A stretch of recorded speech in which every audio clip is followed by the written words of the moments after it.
जिसके मुतालिक मैं सोचता रहता था, मतलब मैं उसे अपने जहन से नहीं निकाल पा रहा था ब्रो। वो वाकई 24/7 मेरे दिमाग पर छाई रहती थी।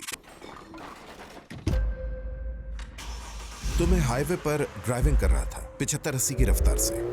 पैर मैंने ग्राउंड पर रख दिए, हाथ यहां, और अपनी आंखें बंद कर ली। 5 4 3 2 1। और उस वक्त मैंने महसूस किया कि मुझे ज्यादा गहरी और मानीखेज चीज की तलाश करनी चाहिए। तो अब मैंने मुख्तलिफ इज़्म्स की किताबों से मदद लेने का इरादा किया। तो मैंने बुद्धिज्म को पढ़ा, हिंदुइज्म को पढ़ा, तौरात को पढ़ा, बाइबल को पढ़ा, मगर ये मुझे माकूल नहीं लगी। मैंने कुरान ऐप डाउनलोड की और इससे पढ़ना शुरू कर दिया। 20 मिनट गुजर चुके हैं। और ठहरो जरा, 1 सेकंड रुको। मैंने पिछले 25 मिनट में उस लड़की के मुतालिक बिल्कुल नहीं सोचा। ये तो हैरत अंगेज बात है। और फिर मेरे सामने ये आयत आई। उसे ये कैसे मालूम हुआ? उसने मेरा जहन कैसे पढ़ लिया? उसे ये कैसे मालूम हुआ? अस्सलाम वालेकुम ब्रदर रेस्क्यू, हमारी दावत कबूल करने का बहुत शुक्रिया। हमें आपको अपने साथ देखकर इंतहाई खुशी है। मेरा पहला सवाल यह है कि ब्रदर रेस्क्यू कौन है? क्या आप अपनी जिंदगी के मुतालिक मुख्तसरन बता सकते हैं? अपने बारे में यही कहूंगा कि मैं ब्रॉन्क्स का एक यतीम बच्चा था, बिल्कुल एक आम सा लड़का। नॉर्मल सी शुरुआती जिंदगी थी। जिंदगी में बहुत सी चीजों से गुजरा, फैमिली के साथ, वालिद के साथ, घरेलू तशद्दुद, बदसलूकी। मैं दरअसल एक पनाह गुज़ीर हूँ। लोग दर हकीकत ये बात नहीं जानते, क्योंकि मेरे वालिद सुबहान अल्लाह, मेरी वालिदा मेरे और मेरी बहनों के साथ बुरा सलूक करते थे। हम 2 ही भाई बहन थे। उनकी बदसलूकी बढ़ती रही, इतनी ज्यादा बढ़ गई कि हमारी जिंदगियां दांव पर लग गईं। एक दिन जब वो सो रहे थे तो हम भाग निकले। मैं 10 सितंबर 2011 को न्यूयॉर्क आ गया 9/11 से कुछ घंटे पहले। और मैं 9/11 के बारे में कुछ नहीं जानता था, मगर उसने मेरी जिंदगी बदल दी। मतलब अगर आप गोरे ना हो और आप दूसरों से जरा मुख्तलिफ हों, तो फिर आप निशाने पर हैं, आपके साथ सब कुछ होता है। जैसे मुझे स्कूल का पहला दिन याद है। हर कोई कहने लगा, ये बिन लादेन कहां से आ गया? किसी को कुछ नहीं पता था, वो तो बच्चे थे। उन्हें वही पता था जो अपने वालिदैन से सुना था या जो खबरों में आता था। उस वक्त इस्लामोफोबिया ज्यादा था। अगर आपको लगता है कि अब बढ़ गया है, तो उस वक्त का आपको बिल्कुल इल्म नहीं है। और मेरा ताल्लुक इस्लाम से था, तो वो वाकया मेरे लिए मुश्किलात पैदा कर रहा था, जबकि मेरा उससे कोई ताल्लुक नहीं था। वो मुझे ऐसी चीज का इल्जाम दे रहे थे जिसका मुझसे कोई वास्ता नहीं था। राइट? मैं उससे मंसूब होना भी नहीं चाहता था, क्योंकि इस्लाम और दहशतगर्दी एक ही चीज के 2 नाम थे। इस्लाम और दहशतगर्दी एक ही चीज है। मेरा यकीन था, हाँ, मुस्लिम दहशतगर्द हैं। हालांकि मेरा आप यही एक ख्याल मुसलमान था। थे। हाँ, मेरा यही ख्याल था। तो बचपन में ये सब कुछ देखते हुए मैं इस्लाम से कोई ताल्लुक रखना नहीं चाहता था। लोग मुझसे पूछते कि तुम कहां से हो, मैं उन्हें ये बताता कि मैं पोर्टोरिकन हूँ, या ये कह देता कि डोमिनिकन हूँ या मैक्सिकन हूँ, मगर पाकिस्तानी हूँ ये नहीं बताता। न्यूयॉर्क में हमारे स्कूल में मेटल डिटेक्टर होते थे, मुझे उनसे खौफ आता था। मैंने यकीनी बनाया कि मेरे पास कभी कोई ऐसी चीज ना रहे। क्यों? अगर भी बच गई तो फिर सुनने को मिलेगा, ओ इसके पास बम है, ये दहशतगर्द है। ये मेरा निकनेम था। टेररिस्ट मेरा निकनेम था। आप खुद को मेरी जगह एक 14 या 15 साल लड़के की जगह पर रखें। क्या तब आप मुसलमान रहना चाहेंगे? बिल्कुल नहीं, बिल्कुल भी नहीं। मुसलमान होना मेरे लिए ऐसी चीज बन गई थी जिसने मेरी खुशियां छीन ली थी। यही मेरे एहसासात थे। मुसलमान होना मेरी जिंदगी मुश्किल बना रहा था। मैं उससे दूर रहना चाहता था। जो मेरा नफ्स मुझसे कहता मैं कर जाता था। अगर औरत की तलब होती तो मिल लेता, नशा चाहता तो कर लेता। शुरू में तो इसमें बहुत मजा आता था, मगर फिर तलब बढ़ती चली जाती है। और यही वो चीज थी जिसने मेरी जिंदगी में डिप्रेशन पैदा किया। मेरे डिप्रेशन ने मुझे बिल्कुल तबाह कर दिया, यहां तक कि मैं खुदकशी करने का सोचने लगा। यानी इस चीज ने मुझे इस्लाम से दूर, बहुत दूर कर दिया था। मेरी वालिदा सुभान अल्लाह जब चल रही होती थी तो मैं उन्हें आगे निकलने देता, ताकि लोगों को पता ना चले कि ये मेरी वालिदा हैं। ये बुरी हरकत थी। मैं ये सब बातें फख्र से नहीं बता रहा, बल्कि उस वक्त के अपने एहसासात और हालात बता रहा हूँ। मेरी वालिदा मुझे बहुत मोहब्बत से पालती थी, क्योंकि मुझे याद है हम सरकश और जिद्दी टीनेजर हुआ करते थे। ये चीज हम में थी। और जिन चीजों की मैं बात कर रहा हूँ ये जहालत और हराम है, जिनसे मेरी माँ को निमटना पड़ता था। जैसे मैं क्लब में होता तो मेरी माँ ही थी जो रात भर जाग कर गुजारती थी। जब आप घर पर ना आए लोगों को एहसास नहीं होता। वल्लाह अगर मैं जन्नत में गया तो माँ की वजह से जाऊंगा। मेरी माँ मेरे लिए दुआएं करती थी। उसने मेरे लिए दुआएं की। वो दुआएं करती थी कि या अल्लाह इसे हिदायत दे। और ये कोई रात भर का किस्सा नहीं, ये महीने भर की बात नहीं, इसमें कई साल लगे, इसमें वक्त लगा। पता है जब वो यहाँ आई थी ان کے پاس کوئی باقاعدہ تعلیم وغیرہ کچھ نہیں تھی. وہ گیس اسٹیشنز وغیرہ پر کام کیا کرتی تھی, لیٹ نائٹ شفٹس میں, راتوں میں. برادر, راتوں میں جب بد سے بدتر لوگ وہاں آتے ہیں. کام کرتی ہوئی ایک عورت اور اس کا بیٹا اسے مجبور کرتا تھا کہ جو کچھ وہ کماتی ہے اس سے میری مرضی کی چیزیں خریدے. یہ کیا چیز تم مجھے دے رہی ہو؟ بچے ہنسیں گے اسکول میں میرے اوپر. یہ کیسے جوتے ہیں؟ او کاش تم پڑھی لکھی ہوتی. یہ مجھے کیسی ماں مل گئی ہے؟ کچھ پڑھی لکھی ہوتی تو شاید ہمیں اچھی طرح پال لیتی. تصور کریں, لوگ مجھ سے پوچھتے تمہاری ماں کیا کرتی ہے, تو مجھے اپنی ماں پر شرمندگی ہوتی تھی. شرمندہ ہوتا تھا میں کہ دیکھو وہ کیا کرتی ہیں, ہمارے سروں پر چھت بھی نہیں دے سکتی. اعوذ باللہ, میں کس قسم کا بیٹا تھا. ان دنوں آپ کے سوچنے کا انداز کیسا تھا؟ کیا آپ اپنی زندگی کا تجربہ بیان کر سکتے ہیں؟ اور کیا آپ اس لائف سٹائل سے واقعی خوش تھے؟ آخرکار میں ایک ایسی عورت سے ملا جو میرے خیال میں میری من چاہی تھی, مگر مسئلہ یہ تھا کہ اس کا ایک بوائے فرینڈ تھا. مگر اس کے لیے الحمدللہ, چاہے وہ جہاں بھی ہو, جہاں کہیں بھی ہو, اللہ اسے ہدایت دے اور اس پر رحم کرے. کیونکہ اسی چیز کی وجہ سے میں اسلام کی طرف آیا, کیونکہ ہمارا تعلق ختم ہونے کے بعد میرا دل اس کی طرف زیادہ مائل ہونے لگا اور بہت زیادہ لگاؤ پیدا ہوا. میں سوچتا کہ اس لڑکی کے ساتھ تعلق کب تک چلے گا جب تک میرا دل اس سے بھر نہیں جاتا برو, اور مجھے لگا کہ اسے ختم کرنا چاہیے. ٹورڈز ایٹرنیٹی میں ہمیں آپ کی سپورٹ کی ضرورت ہے. ہم ایک فلاحی تنظیم ہیں جس کا عزم اسلام کے پیغام کو 10 زبانوں میں دنیا بھر میں پھیلانا ہے. اپنی سپورٹ سے آپ لوگوں کو اسلام میں داخل ہونے, حرام کام چھوڑنے, نماز شروع کرنے جیسے اعمال میں مدد دے سکتے ہیں, اور ان تمام نیک اعمال کے بدلے اجر عظیم پا سکتے ہیں انشاءاللہ. ٹورڈز ایٹرنیٹی کو عطیہ دیں اور اس سنہرے موقع کو ضائع نہ ہونے دیں. جب تک میرا دل اس سے بھر نہیں جاتا برو, اور مجھے لگا کہ اسے ختم کرنا ضروری ہے. پھر ایک دن میں نے اس کے ساتھ تعلق ختم کر دیا, اور پھر میں اپنے مالک کی طرف پلٹ آیا, نشہ کرنے لگا. ایک بار پھر سے لوگ ڈپریشن کی دوائیں کیوں لیتے ہیں؟ میں بتاتا ہوں کہ کیوں. کیونکہ آپ کے پاس سب ہوتا ہے, آپ کے پاس سب ہوتا ہے سوائے اللہ کے. اصل میں کچھ نہیں ہوتا. آپ کو احساس ہوتا ہے کہ آپ خالی ہاتھ ہیں, کیونکہ آپ کی زندگی میں اللہ نہیں ہوتا. تو میں ہائی وے پر ڈرائیونگ کر رہا تھا تقریباً 75-80 کی رفتار سے. پیر میں نے گراؤنڈ پر رکھ دیے اور ہاتھ بالکل یہاں پر, اور اپنی آنکھیں بند کر لی. 5 4 3 2 1. میں اب بھی زندہ تھا. مجھے کسی حادثے کی تمنا تھی. میں منتظر تھا کہ مجھے کچھ ہو جائے, کیونکہ میں تھک گیا تھا. میں کچھ نہیں چاہتا تھا. آپ اس ڈپریشن سے کیسے نکلے؟ مجھے لگتا ہے ڈپریشن سے نکلنے تک مجھے احساس ہی نہیں تھا کہ میں ڈپریشن کا شکار ہوں. پھر مجھے لگا کہ میں طویل عرصے سے اس میں مبتلا تھا. مجھے اس کیفیت کا انتہا پر جانا یاد ہے جب یہ میری برداشت سے باہر ہو گیا تھا. مجھ میں کوئی خوشی باقی نہیں رہی تھی, اور مجھے وہ وقت پوری تفصیل سے یاد ہے. میں شاور لے رہا تھا, میں باتھ ٹب میں تھا, پانی گر رہا تھا, اور میں باتھ ٹب میں روئے جا رہا تھا. میں رو رہا تھا. باہر سے اگر آپ دیکھتے تو جیسے میں نے بتایا, روپے پیسے کی کمی نہ تھی میرے لیے, عورتوں کی کمی بھی نہیں تھی. نشہ, شراب, پارٹیاں, شہرت, مقبولیت, ہر وہ چیز جو میں نے سوچی اور چاہی تھی. رائٹ برو, میں مقبول ہونا, شہرت پانا چاہتا تھا. میں پارٹیوں کی جان ہوا کرتا تھا. جب میں داخل ہوتا تو سب کہہ اٹھتے, یو وہ آ گیا. سب مڑ کے دیکھتے. میں ان میں مقبول تھا. اور یہی شخص اپنے ٹوائلٹ میں بیٹھا رو رہا ہے, اپنے گھر جاتے ہوئے رو رہا ہے اور خودکشی کرنا چاہتا ہے. یہی وہ لوگ ہوتے ہیں جو کسی کی خودکشی کا سن کر کہتے ہیں, مگر میری ابھی تو اس سے بات ہوئی تھی, بہت خوش تھا وہ. کیونکہ کوئی بھی اپنے خودکشی کے خیالات ظاہر نہیں کرتا, مگر شیطان آپ پر کام کر رہا ہوتا ہے, کیونکہ اس کے لیے یہ بہت اہم ہے کہ آپ خود کو قتل کر دیں. یہ بہت اہم ہے کیونکہ یہ جہنم کا زبردست VIP تیز رفتار فرسٹ کلاس ٹکٹ ہے. اسی طرح شیطان جیت حاصل کرتا ہے. تو میں اپنے باتھ ٹب میں بیٹھا رو رہا تھا. میری حالت بری تھی اور میں مسلسل روئے جا رہا تھا. پھر اللہ تعالیٰ نے دل میں بات ڈالی کہ میں اس سے دعا کروں, مگر مجھے نہیں پتا تھا کہ میں دعا کر رہا ہوں. میں نے بس اتنا کہا, اگر اس سے آگے بھی کچھ ہے تو پھر مجھے اس صورتحال سے نکال دو, ابھی اور اسی وقت نکال دو, اور مجھے صحیح راستے کے اوپر ڈال دو. ایسا راستہ جہاں مجھے پتا ہو کہ مجھے کیا کرنا ہے. کوئی رہنمائی, کوئی اشارہ دے دو تاکہ مجھے یہ سب سہنا نہ پڑے. اگر نہیں تو اسے ابھی ختم کر دو.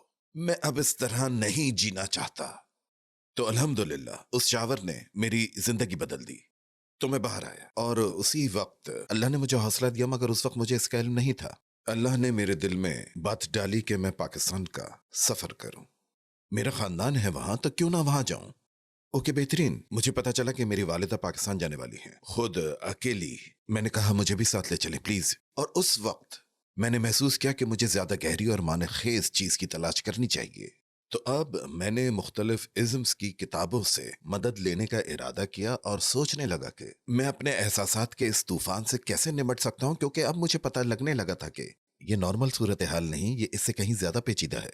तो पहली किताब जिसे मैंने देखना शुरू किया तो उसका नाम था द सीक्रेट। इसमें मजहर, मस्बत एनर्जी, मस्बत थिंकिंग वगैरह था। राइट, यूनिवर्स, मेरी मदद करो यूनिवर्स, कायनात को पुकारना, अलामतें और इशारे देखना, हवा चलती है ये एक इशारा है, मतलब ये फजूल सी बातें। तो मैं जान गया कि इसमें खामियां हैं, क्योंकि उसे पढ़ने के बावजूद मेरा डिप्रेशन खत्म नहीं हो रहा था। उस औरत की सोचें मुझसे दूर नहीं हो रही थी, बल्कि वो मुसलसल आती और छाती रही, लिहाजा मुझे वो किताब छोड़नी पड़ी। फिर एक दिन मैं एक बुक स्टोर पे गया और मुझे बुद्धिज्म पे ये किताब मिली। इसकी इब्तिदा बुद्धिज्म के 7 उसूलों से होती है, खुशी के कवानीन और उस जैसी सारी चीजें। मैंने मराकबे की इन टेक्निक्स की बहुत ज्यादा मशक करने की कोशिश की, मगर ये कैसे हो सकता है कि आप आंखें बंद करें और इन तमाम सोचों से छुटकारा पाने की कोशिश करें, सांस पर और इन तमाम चीजों पर तवज्जो रखते हुए, मगर सोचें खत्म नहीं हुई। ये तो अब भी तुम्हारे अंदर सरायत कर रही हैं। सिर्फ मस्बत सोचना काफी नहीं है, इससे फायदा नहीं हुआ। उस मौके पर मैंने बाइबल को भी चुना और वो तमाम जेनेसिस की किताबें भी पढ़नी शुरू कर दी।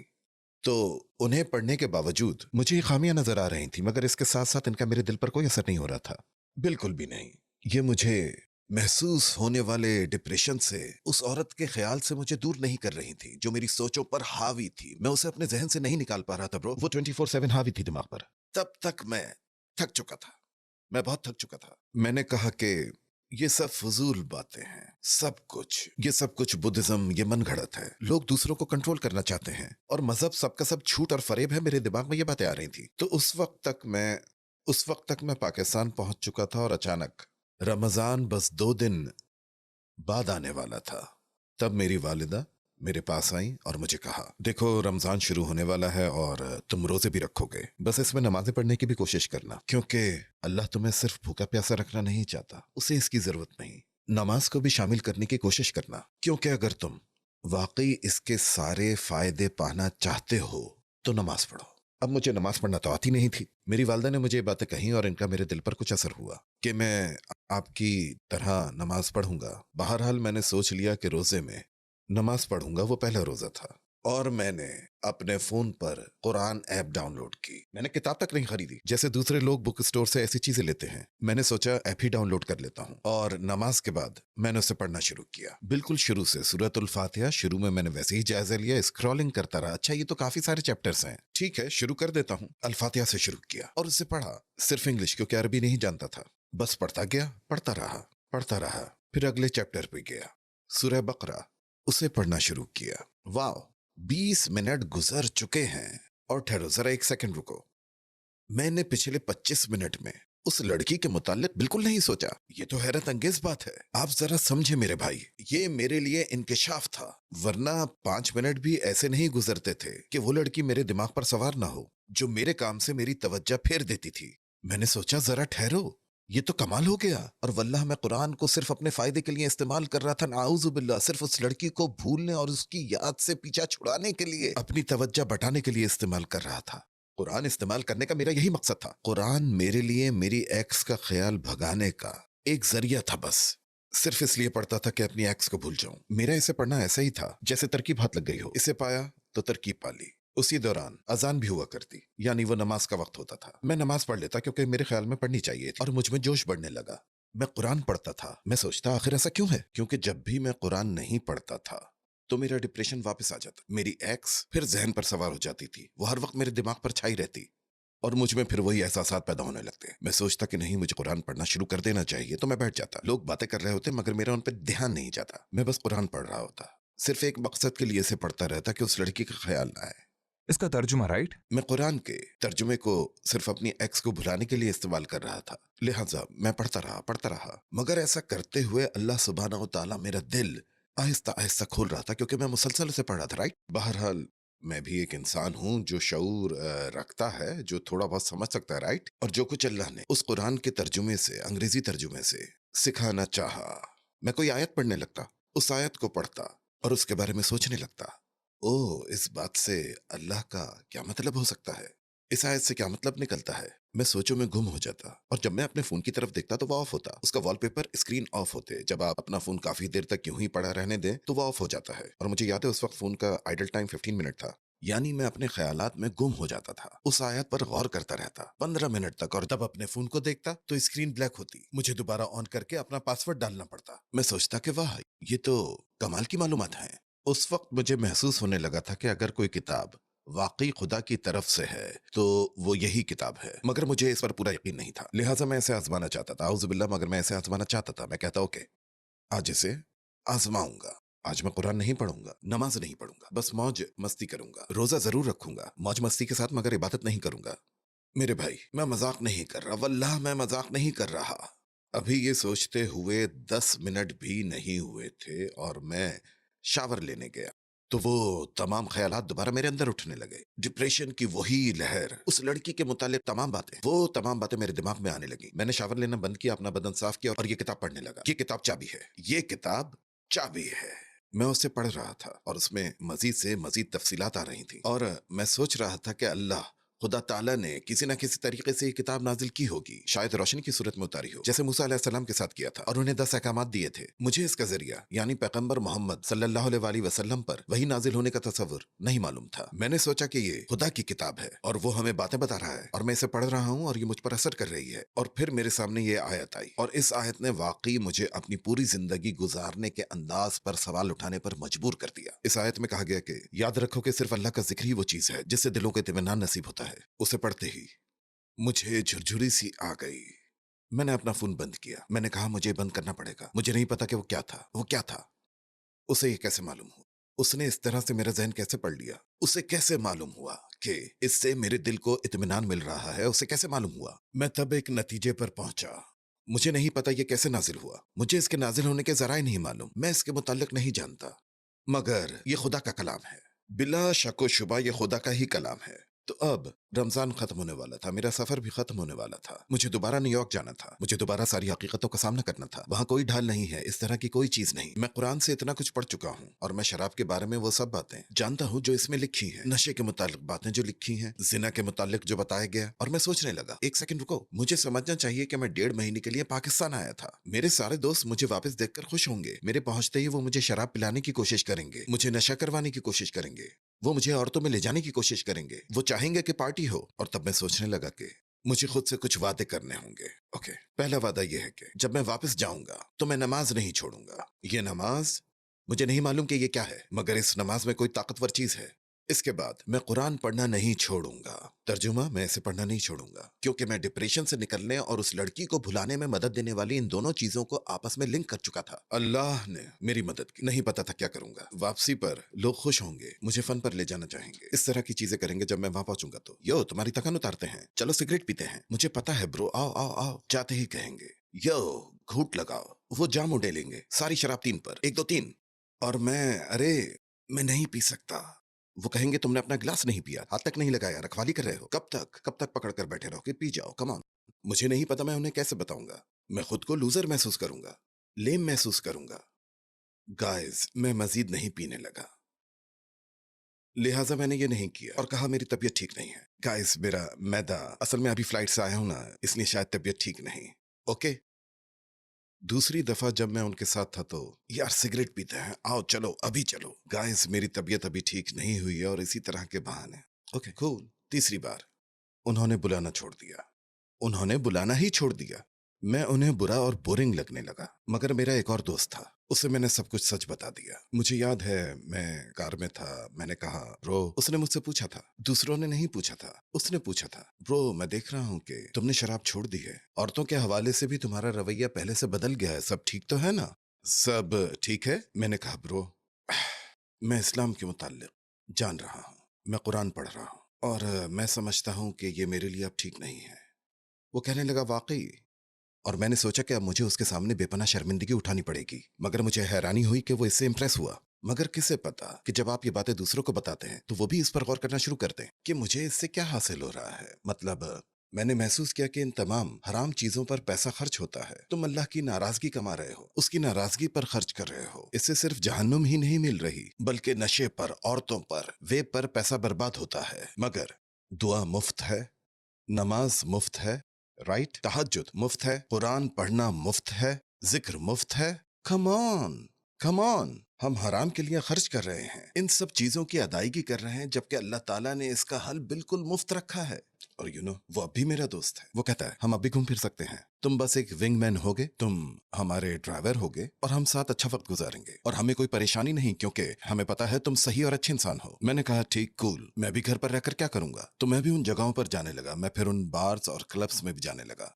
मगर अब मैं कोई नशा नहीं करता था, अब मैं ऐसा कुछ भी नहीं करता था। मैं उन बार्स में, उन क्लब्स में जाता था, औज़ु बिल्लाह, मैं अब पीता पिलाता नहीं था, बल्कि मेरी हैसियत एक ड्राइवर की थी। और मैं उन सब लोगों को देखता और वो सब गंदगी के ढेर नजर आते, जैसे सारे हिप्नोटाइज्ड हों, जैसे सब किसी के इशारों पर चल रहे हों। वो सारे एक जैसा, गोया एक जैसा नजर आने की कोशिश कर रहे हों, और वो सब एक ही मकसद से वहां आते थे। मैंने सोचा कि मुझे यहाँ खड़ा भी नहीं होना चाहिए, ये बहुत बुरी जगह है। मैंने कहा ब्रो, तुम लोग अपना काम करो, मैं बाहर जाकर इंतजार करूंगा, मैं यहाँ नहीं। अल्लाह ने इससे मेरा ऐसे दिल फेर दिया कि मुझे यहाँ खड़े रहना भी गवारा नहीं। तो मैं बार के बाहर बेंच पर बैठ गया। एक औरत आई और मेरे बराबर बैठ गई। वो वहां बैठी थी और उसके साथ मेरी भरपूर गुफ्तगू हुई। वो मुझसे बात कर रही थी और मैं उसे इस्लाम से मुताल्लिक बताने से रह न सका। मैंने कहा मैं इस चीज के बारे में पढ़ रहा हूँ और ये कयामत के दिन के बारे में है। इसके बाद एक जन्नत मिलेगी और जब मर जाएंगे तो हम जन्नत में जाएंगे, हम इन सारे मसाइल से निकल जाएंगे। वो बड़ी खूबसूरत जगह है और एक खालिक है और वो अकेला है और हम उसके पास लौट कर जाएंगे। उसने हमें ये जिंदगी दी है और वो हमें आजमाता है और इसी तरह की चीजें। और ये तमाम चीजें कैसे हैं और ये तमाम चीजें कैसे हमें हमारा असल मकसद और असल फितरत भुला सकती हैं। ये हमारी तवानाइयां छीन रही हैं, ये हमें हमारी बेहतरीन शख्सियत बनाने से रोक रही हैं। और फिर पता है क्या हुआ? वो रोने लगी। बार के बाहर वो औरत बार के बाहर रोना शुरू हो जाती है। कहने लगी खूबसूरत बात है। मैंने कहा राइट। कहने लगी मैं एक सवाल पूछती हूँ। मैं उससे पूरे वक्त बात करता रहा, पूरा वक्त इस्लाम के बारे में बोलता रहा। मुझे एक बात का जवाब दो। मैंने कहा कहें। कहने लगी तुम इस पर यकीन रखते हो सच? मैंने कहा हाँ। कहा फिर तुम यहाँ क्या कर रहे हो? पता है मैंने क्या जवाब दिया? मुझे नहीं पता। मैंने कहा मुझे नहीं पता। कहने लगी तुम इस जगह अच्छे नहीं लगते, तुम्हारा ताल्लुक यहां से नहीं। और वो आखिरी मर्तबा था कि मैं बाहर गया और अल्लाह ने मेरे दिल में ये बात डाली कि तुम्हारे लिए वो जगह नहीं है। मैं बस घर जाना और कुरान पढ़ना चाहता था, बस इतना ही चाहता था। कुरान का तर्जुमा पढ़ना जारी रखना और उस एक्स का ख्याल छोड़ देना। जब इस तरह के लम्हात से मेरा सामना होने लगा तो मैंने पता है क्या महसूस किया। मेरी जिंदगी को एक मुख्तलिफ तब्दीली का हक और जरूरत है। अगर मैं इस रास्ते पर रहना चाहता हूँ तो मुझे ऐसे लोगों के साथ रहना होगा जो मेरी ही तरह सोचते हैं और इसी रास्ते पर चलना चाहते हैं। मुझे ऐसे लोगों का इल्म नहीं था, मगर जब मैंने मस्जिद जाना शुरू किया तो ऐसे लोगों से मिला जो मेरी तरह सोचते थे और ऐसी ही बातों पर यकीन रखते थे। मैंने सोचा वाह, ये तो जबरदस्त हो गया। इन्हीं लोगों के साथ तो रहना चाहता था। तो मुख्तसर लेकिन भरपूर तफसील के साथ ये मेरी जिंदगी की कहानी थी। अल्हम्दुलिल्लाह, अल्लाह